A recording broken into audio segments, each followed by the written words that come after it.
আজকে আমরা class 9-এর physical সায়েন্সে পরমাণুর গঠন চ্যাপ্টারটাকে নিয়ে আলোচনা করব। এর আগেই আমার এই চ্যাপ্টারের উপর আরও একটা ভিডিও বানানো রয়েছে। যদি সেই ভিডিওটা না দেখে থাকো তাহলে ভিডিওর লিঙ্ক আই বাটনে আসছে, সেখান থেকে ক্লিক করে দেখে নিতে পারো। আজকে আমরা আলোচনা করব বোর রাদারফোর্ড পরমাণু মডেল নিয়ে। এই মডেল অনুযায়ী যে কোনো পরমাণুর দুটো অংশ রয়েছে, একটা হচ্ছে নিউক্লিয়াস বা কেন্দ্রক, আর একটা হচ্ছে নিউক্লিয়াসের বাইরে অবস্থিত ইলেকট্রন মহল। প্রথমেই আমরা আলোচনা করছি নিউক্লিয়াস বা কেন্দ্রক নিয়ে।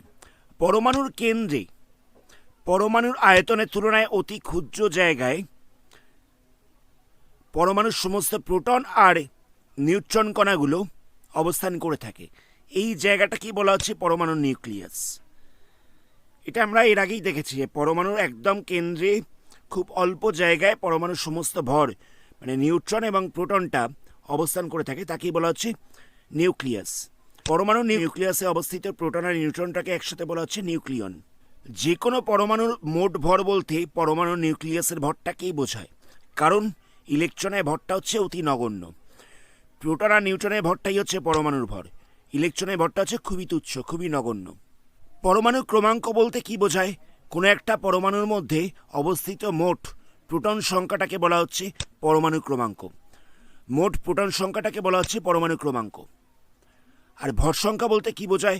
ভর সংখ্যা বলতে বোঝায় প্রোটন আর নিউট্রনের সংখ্যাটাকে বলা হচ্ছে ভর সংখ্যা। তাহলে আমরা দেখতে পেলাম প্রোটন সংখ্যা প্লাস নিউট্রন সংখ্যা, এটা হয়ে যাচ্ছে ভর সংখ্যা, আর শুধুমাত্র প্রোটন সংখ্যাটাকে বলা হচ্ছে পরমাণু ক্রমাঙ্ক। আচ্ছা, এটাকে কীরকমভাবে লেখা হয়? 35Cl17। এখানে এই 35টা হচ্ছে ভর সংখ্যা আর 17টা হচ্ছে পরমাণু ক্রমাঙ্ক। 35টা হচ্ছে ভর সংখ্যা আর 17টা হচ্ছে পরমাণু ক্রমাঙ্ক। ক্লোরিনে একটা পরমাণুকে বোঝাচ্ছে যার মধ্যে প্রোটন রয়েছে কটা? যার মধ্যে প্রোটন রয়েছে 17টা।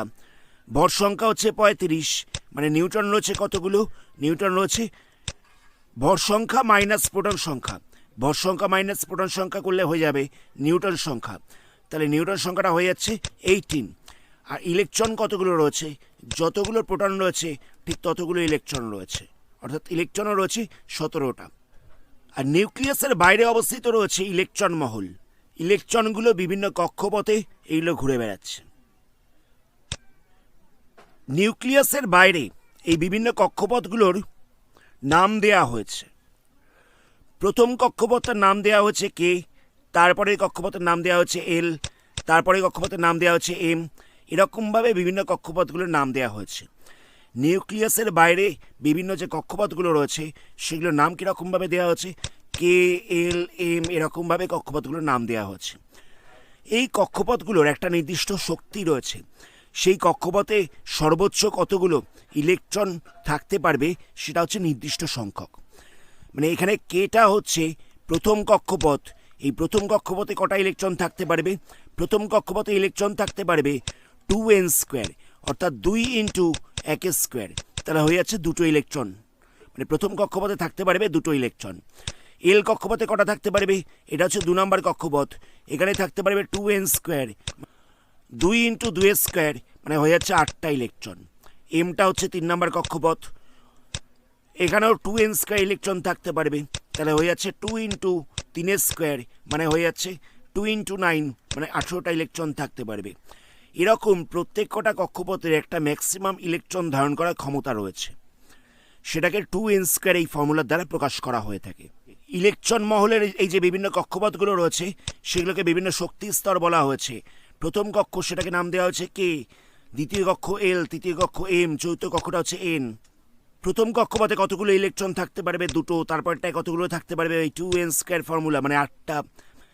3 নম্বরে থাকতে পারবে 18টা, 4 নম্বরে থাকতে পারবে সর্বোচ্চ 32টা। মানে এর থেকে কম ইলেকট্রন থাকতে পারে কিন্তু এর থেকে বেশি ইলেকট্রন থাকবে না। তবে এখানে একটা জিনিস মাথায় রাখতে হবে, সব থেকে বাইরের যে কক্ষপথটা হবে সেই বাইরের কক্ষপথে সর্বোচ্চ 8টা ইলেকট্রন থাকবে, তার বেশি ইলেকট্রন থাকতে পারবে না। মানে বাইরের যে কক্ষপথটা রয়েছে তা সেই কক্ষপথে সর্বোচ্চ 8টা ইলেকট্রন থাকতে পারবে, তার থেকে বেশি ইলেকট্রন থাকতে পারবে না। এবার দেখে নেওয়া যাক কয়েকটা মৌলিক পদার্থ, তাদের ইলেকট্রন বিন্যাস কীরকম। হাইড্রোজেন, প্রথমেই বলছি হাইড্রোজেনের কথা। এর একটাই ইলেকট্রন রয়েছে, এর একটাই কক্ষপথ রয়েছে, সেটা হচ্ছে কে কক্ষপথ, সেখানে একটাই ইলেকট্রন রয়েছে। হিলিয়াম, হিলিয়ামের টোটাল নাম্বার অফ ইলেকট্রন হচ্ছে 2টো। তাহলে হিলিয়ামের কটা কক্ষপথ থাকবে? একটাই কক্ষপথ থাকবে, শুধুমাত্র কে অরবিটটাই থাকবে। কে অরবিটে দুখানা ইলেকট্রন রয়েছে। তারপর হচ্ছে লিথিয়াম। লিথিয়ামের হচ্ছে তিনটে ইলেকট্রন। তিনটে ইলেকট্রন কীরকমভাবে থাকবে? প্রথম কক্ষপথে তো ম্যাক্সিমাম দুটো থাকতে পারে। প্রথম যে কে কক্ষপথটা রয়েছে সেখানে কটা ইলেকট্রন থাকতে পারবে? সেখানে ম্যাক্সিমাম থাকতে পারে দুটো ইলেকট্রন। সেক্ষেত্রে প্রথম কক্ষপথে থাকবে দুটো, আর পরের কক্ষপথে চলে যাবে একটা, মানে এল কক্ষপথে অবস্থান করবে একটা। বেরিলিয়াম। বেরিলিয়ামের হচ্ছে চারটে ইলেকট্রন। তো প্রথম কক্ষপথে থাকবে দুটো, তারপরে কক্ষপথে থাকবে দুটো। নেক্সট দেখা যাক বোরন। বোরনের রয়েছে পাঁচটা ইলেকট্রন। ফার্স্ট অরবিটে থাকবে দুটো, তারপরটায় থাকবে তিনটে। কার্বন। কার্বনের রয়েছে ছটা ইলেকট্রন। ফার্স্ট অরবিটে রয়েছে দুটো, তারপরটায় রয়েছে চারটে। তারপরটা হচ্ছে নাইট্রোজেন। নাইট্রোজেনের রয়েছে সাতটা ইলেকট্রন। ফার্স্ট অরবিটে রয়েছে দুটো, তারপরে অরবিটে রয়েছে পাঁচটা। Oxygen total number of electron হচ্ছে আটটা। তাহলে প্রথম কক্ষপথে কটা থাকবে? প্রথম কক্ষপথে ম্যাক্সিমাম হচ্ছে দুটো, তাহলে এলেতে চলে যাবে ছটা। Fluorine total number of electron হচ্ছে 9। প্রথম কক্ষপথে রয়েছে দুটো, তারপরটায় রয়েছে সাতটা। তারপর নেক্সট হচ্ছে নিয়ন। এর রয়েছে 10টা ইলেকট্রন। ফার্স্ট অরবিটে থাকবে দুটো, তারপরে অরবিটে থাকবে আটটা। কিছুক্ষণ আগেই বলা হয়েছিল যে কোনো মৌলিক পদার্থর লাস্টের অরবিটে ম্যাক্সিমাম 8টা ইলেকট্রন থাকতে পারে, তার থেকে কম থাকতে পারে, তার থেকে বেশি থাকবে না। কিন্তু যে সমস্ত মৌলিক পদার্থগুলোর লাস্টের অরবিটে 8টা ইলেকট্রনই থাকবে সেই সমস্ত মৌলিক পদার্থগুলো হবে নিষ্ক্রিয়। এখানে নিয়নটা হচ্ছে নিষ্ক্রিয়। এর লাস্টের অরবিটে দেখো 8টা ইলেকট্রন রয়েছে। আর কিছুক্ষণ আগে আমরা হিলিয়ামটা করেছিলাম। হিলিয়ামের দুটো ইলেকট্রন ছিল, এর একটাই অরবিট ছিল, আর এর অরবিটেই দুটো, মানে একটা অরবিটে দুটো ইলেকট্রন ছিল। শুধুমাত্র কে অরবিটেই দুটো ইলেকট্রন ছিল। এটাও হচ্ছে নিষ্ক্রিয়। একমাত্র হিলিয়াম যার বাইরে অরবিটে দুটো ইলেকট্রন রয়েছে এবং নিষ্ক্রিয়। বাকি সমস্ত নিষ্ক্রিয় মৌলগুলোর লাস্টের অরবিটে 8টা করে ইলেকট্রন রয়েছে। নেক্সট দেখা যাক সোডিয়াম। সোডিয়ামের রয়েছে টোটাল নাম্বার অফ ইলেকট্রন হচ্ছে 11। ফার্স্ট অরবিটে রয়েছে দুটো, তারপরটায় রয়েছে 8টা, তারপরে অরবিটে রয়েছে একটা। তারপর হচ্ছে ম্যাগনেসিয়াম। এখানে রয়েছে 12টা ইলেকট্রন। ফার্স্ট অরবিটে রয়েছে দুটো, তারপরটায় রয়েছে 8টা, তারপরটায় রয়েছে দুটো। অ্যালুমিনিয়াম। এর ইলেকট্রন সংখ্যা হচ্ছে 13। ফার্স্ট অরবিটে রয়েছে দুটো, তারপরটায় রয়েছে 8টা, তারপরটায় রয়েছে তিনটে। তারপর হচ্ছে সিলিকন। এর টোটাল নাম্বার অফ ইলেকট্রন হচ্ছে 14। ফার্স্ট অরবিটে রয়েছে দুটো, তারপরটায় রয়েছে 8টা, তারপরে লাস্টের অরবিটে রয়েছে চারটে। তারপর হচ্ছে ফসফরাস। এর টোটাল নাম্বার অফ ইলেকট্রন হচ্ছে 15। ফার্স্ট অরবিটে রয়েছে দুটো, এলেতে রয়েছে 8টা, আর এমেতে রয়েছে 5টা। টোটাল হয়ে যাচ্ছে 15টা ইলেকট্রন। সালফার। এর টোটাল নাম্বার অফ ইলেকট্রন হচ্ছে 16। ফার্স্ট অরবিটে রয়েছে দুটো, তারপরটায় রয়েছে 8টা, তারপরটায় রয়েছে 6টা। তারপর এটা হচ্ছে ক্লোরিন। এর টোটাল নাম্বার অফ ইলেকট্রন হচ্ছে 17। ফার্স্ট অরবিটে রয়েছে দুটো, তারপরটায় রয়েছে 8টা, তারপরটায় রয়েছে 7টা। তারপর হচ্ছে আর্গন। আর্গনের টোটাল নাম্বার অফ ইলেকট্রন হচ্ছে 18। ফার্স্ট অরবিটে রয়েছে দুটো, তারপরটায় রয়েছে 8টা, তারপরটাতেও রয়েছে 8টা। আমি বলেইছিলাম যে লাস্টের অরবিটে 8টা হয়ে গেলে সেটা হয়ে যায় নিষ্ক্রিয়। তারপর হচ্ছে পটাশিয়াম। পটাশিয়ামের ইলেকট্রন রয়েছে 19টা। ফার্স্ট অরবিটে দুটো, তারপরটায় রয়েছে 8টা, তারপরটায় হয়েছে 8টা। মোট হলো 18টা। আর তারপরে অরবিটে মানে এনেতে রয়েছে একটা। টোটাল হয়ে যাচ্ছে 19টা। তারপরে হয়ে যাচ্ছে ক্যালসিয়াম। এর রয়েছে 20টা ইলেকট্রন। ফার্স্ট অরবিটে দুটো, তারপরটায় রয়েছে 8টা, তারপরটাতে রয়েছে 8টা, তারপরটায় রয়েছে দুটো। মোট হয়ে যাচ্ছে 20টা ইলেকট্রন। তোমাদের পরীক্ষায় এই হাইড্রোজেন থেকে ক্যালসিয়াম অবধি যে কোনো একটা মৌলের ইলেকট্রন বিন্যাসটা লিখতে দিতে পারে। এরকমভাবে বলতে পারে যে ধরো ক্লোরিনের ইলেকট্রন বিন্যাস লেখো। সেক্ষেত্রে ক্লোরিনের টোটাল নাম্বার অফ ইলেকট্রন কতগুলো সেটা তোমাকে মনে রাখতে হবে, যে ক্লোরিনের টোটাল নাম্বার অফ ইলেকট্রন হচ্ছে 17টা। এবার তারপরে তোমাকে বিন্যাসটা লিখে দিতে হবে যে কে কক্ষপথে কটা রয়েছে, এলেতে কটা রয়েছে, এমেতে কটা রয়েছে। মানে সুতরাং তোমাকে 1 থেকে 20 অবধি সবকটাই ইলেকট্রন সংখ্যা এবং মৌলের নাম সবকটাই পড়তে হবে। নেক্সট আমরা আলোচনা করব আইসোটোপ, আইসোবার আর আইসোটোন নিয়ে। এই তিনটে জিনিস প্রচণ্ড গুলিয়ে যায় ছাত্রদের মধ্যে, তো একটু ভালো করে বুঝবে। আইসোটোপ বলতে কি বোঝায়? একই মৌলিক পদার্থের পরমাণু যাদের প্রোটন সংখ্যাটা হচ্ছে সেম, ইলেকট্রন সংখ্যাটাও সেম, কিন্তু নিউট্রন সংখ্যাটা আলাদা, তাই ভর সংখ্যাটাও হচ্ছে আলাদা।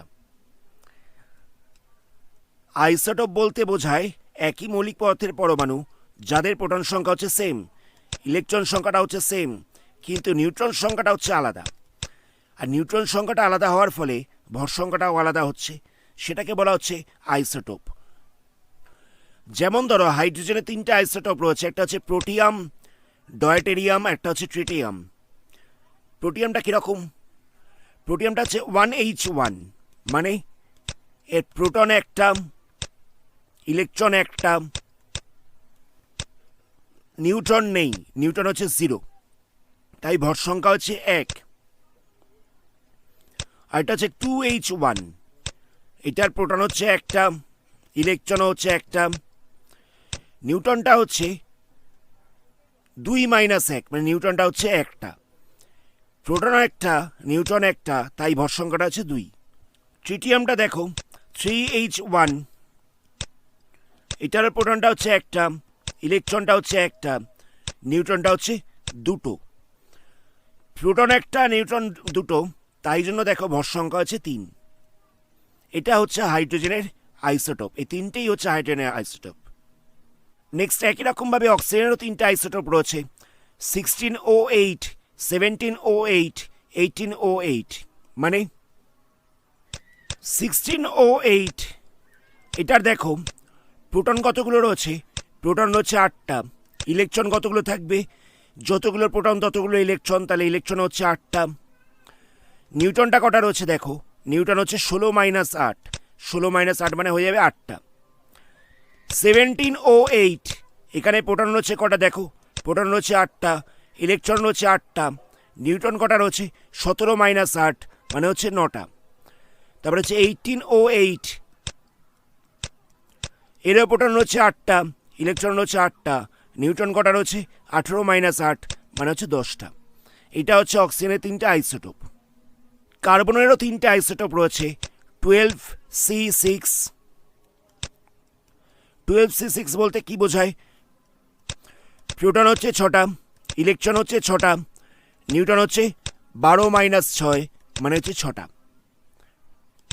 13C6, এখানের প্রোটন হচ্ছে 6টা, ইলেকট্রন হচ্ছে 6টা, নিউট্রন হচ্ছে 13-6 মানে 7টা। 14C6 এটা বলতে কি বোঝায়? প্রোটন হচ্ছে 6টা, ইলেকট্রন হচ্ছে 6টা, নিউট্রন হচ্ছে 14-6 মানে হচ্ছে 8টা।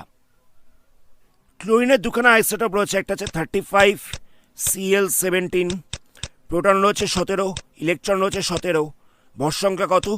35-17 মানে হয়ে যাচ্ছে 18।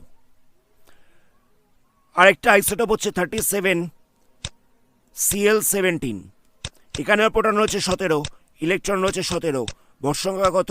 37-17 মানে হয়ে যাচ্ছে 20টা। তাহলে আমরা কি দেখলাম? প্রোটন সংখ্যা সেম, ইলেকট্রন সংখ্যা সেম, খালি নিউট্রন সংখ্যাটা আলাদা, তাকে বলা হচ্ছে আইসোটোপ। নেক্সট এবার দেখা যাক আইসোবার। আইসোবার বলতে কি বোঝায়? দুটো আলাদা মৌলিক পদার্থের পরমাণু যাদের প্রোটন সংখ্যা এবং নিউট্রন সংখ্যা দুটোই হচ্ছে আলাদা, কিন্তু ভর সংখ্যাটা হচ্ছে সেম, তাকে বলা হচ্ছে আইসোবার। যেমন ধরো 14C6 আর এটা হচ্ছে 14N7, দুটো আলাদা মৌলিক পদার্থের পরমাণু আছে। কার্বনের প্রোটন সংখ্যা কত? 6, নাইট্রোজেনের প্রোটন সংখ্যা কত? 7, কার্বনের নিউট্রন সংখ্যা কত? কার্বনের নিউট্রন সংখ্যা হচ্ছে 14-6, 14-6 বলতে হচ্ছে 8। নাইট্রোজেনের নিউট্রন সংখ্যা কত? নাইট্রোজেনের নিউট্রন সংখ্যা হচ্ছে 14-7 মানে হচ্ছে 7। দুটো দেখো প্রোটন সংখ্যা এবং নিউট্রন সংখ্যা দুটোই হচ্ছে আলাদা, কিন্তু ভর সংখ্যাটা দেখো, ভর সংখ্যাটা দুটোই হচ্ছে 14। এটাকে বলা হবে আইসোবার। আইসোবার বলতে বোঝায় যখন দুখানা মৌলিক পদার্থের পরমাণু যাদের প্রোটন সংখ্যা এবং নিউট্রন সংখ্যা দুটোই হচ্ছে আলাদা, কিন্তু ভর সংখ্যাটা হচ্ছে সেম, তাকে বলা হচ্ছে আইসোবার। এখানে আরেকটা এক্সাম্পল দেওয়া রয়েছে, 40Ar18 আর এটা হচ্ছে 40Ca20। 40Ar18 এখানে দেখো প্রোটন কটা রয়েছে? প্রোটন রয়েছে 18টা, নিউটন হচ্ছে কটা? 40 মাইনাস 18 মানে হচ্ছে 22টা, কিন্তু ভর সংখ্যা হচ্ছে 40। আর 40 CA 20, এর প্রোটন সংখ্যা কত দেখো? এর প্রোটন সংখ্যাটা হচ্ছে 20। নিউটন সংখ্যা হচ্ছে 20, ভর সংখ্যা কত? ভর সংখ্যাটা হচ্ছে 40। প্রোটন সংখ্যা আলাদা, নিউটন সংখ্যাটাও আলাদা, কিন্তু ভর সংখ্যাটা হচ্ছে সেম। এটাই হচ্ছে আইসোবার। নেক্সট দেখা যাক আইসোটোন বলতে কি বোঝায়। আইসোটোন বলতে বোঝায় দুটো মৌলিক পদার্থের পরমাণু যাদের প্রোটন সংখ্যা ভর সংখ্যা আলাদা, কিন্তু নিউটন সংখ্যাটা হচ্ছে সেম, তাকে বলা হচ্ছে আইসোটোন।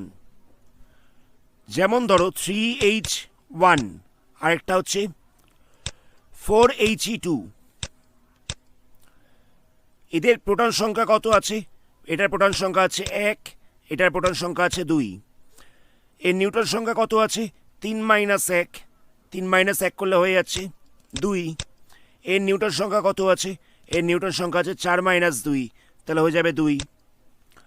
কিন্তু এটা ভর সংখ্যা দেখো, ভর সংখ্যা হচ্ছে 3, আর এটার ভর সংখ্যা দেখো, ভর সংখ্যা হচ্ছে 4।